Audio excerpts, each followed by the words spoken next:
Ouais, salut YouTube. Bon, ça continue. Ça avance, ça avance. Ça avance. Avec le bon temps de merde. Ah, on ramasse un petit peu en ce moment. Donc quoi, skimmer plat. Ça, une belle merde à faire tenir. Ceux qui en ont l'idée, ben, je vais bien vous faire chier. On m'a posé une question la dernière fois de savoir comment je retenais le mur intermédiaire. Voilà. Et rentrer tes barres. Comme travaillant au sectionnement. Tu vois, même s'il met son eau ici en premier pour venir plaquer, bah, travaille en section. Donc t'as pas besoin de trop cartonner comme on dit. Hein. Faut pas... Tu mets la barre au bon endroit, vaut mieux que 10 barres au mauvais endroit. On vient bloquer le mouvement. C'est l'armature. On bloque un mouvement. On a un mouvement éventuel qui peut se créer. Admettons, là, je mets pas de barre. Je remplis. Oh, j'ai mon mur, il peut partir. Bah, sinistre. D'accord? Imagine, c'est de la guimauve. Le béton, c'est comme de la guimauve. Et tu mets des cure-dents à l'endroit où la guimauve, ben, elle devient molle. Donc tu vois, là, tu mets des cure-dents, machin. Au milieu, ah putain, ça peut faire une courbe, ma guimauve. Ah, ben, je mets un cure-dent, ah, d'un coup, elle devient rigide. Pareil sur les murs. Tu vois, mur ici, j'ai pas la place avec la cote. Donc je passe avec un chaînage plat. Par contre, j'ai doublé ma densité en bas. La piscine, elle fait 10 mètres. J'ai pas recoupé mes barres de 6 mètres. Donc au milieu, en fait, je viens de doubler ma densité, tu vois. Ah, laisse-moi te dire que là, j'ai pas besoin d'aller la doubler sur les bords.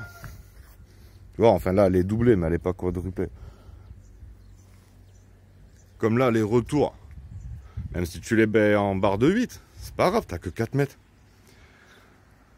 Il y a un côté pas forcément homogène au niveau de la ferraille. Hein. C'est pas parce que tu vas mettre des U en 8 partout.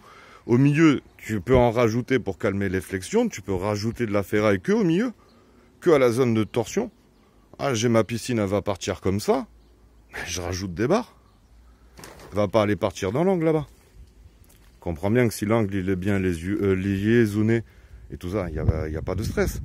Donc forcément, elle va faire soit une flexion là, soit une flexion comme ça, et ainsi de suite. Pas la mettre n'importe où la barre. Là pareil, je peux, tu vois, je préférais passer les équerres plutôt que les U.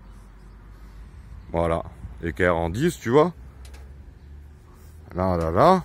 Comme ça, on n'a pas ici la poussée au vide. Tu vois ce que je veux dire? Les équerres, on les met pas comme ça. On les met bien. Celle-là, elle repart là, elle recroise intérieur. Comme ça, ici, on a moins de possibilités de faire de la fissure. Écoute, hein. Enfin voilà, tout ça pour vous dire que pas besoin d'en mettre partout de l'acier.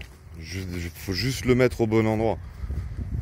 Alors quand je vois des fois les sujets, ils sont faits, je mets des U en 10 partout, machin, ouais, ouais, plus. Un bureau d'études dans les gros sujets, en fait, vous savez comment ils sont signés? C'est le mec pour les mêmes contraintes au niveau cahier des charges, c'est celui qui passe avec le moins d'acier. C'est pas celui qui passe avec le plus d'acier. C'est celui qui va passer avec le moins d'acier. C'est le mec qui est capable, en fait, de passer avec, je sais pas, moi, 3000 tonnes d'acier, là où l'autre, il passe avec 3600 tonnes d'acier. Eh ben, t'en as un qui est, en théorie, plus performant que l'autre au niveau bureau d'études. Voilà, en gros. Donc la solution, c'est pas toujours d'en mettre plus. C'est juste en mettre au bon endroit, quoi. Allez la famille, je vous fais un gros bisou. Portez-vous bien. Moi, je suis content. Ta ta ta ta ta. Comment ça pète, mon gars. Et voilà. Aujourd'hui, coffrage. On va finir de monter les murs. Commencer l'escalier, machin. Je pense que mercredi, coulage. Si j'arrive à couler mercredi, que c'est dispo. Et voilà. Allez la famille. Bonne journée, tchuss.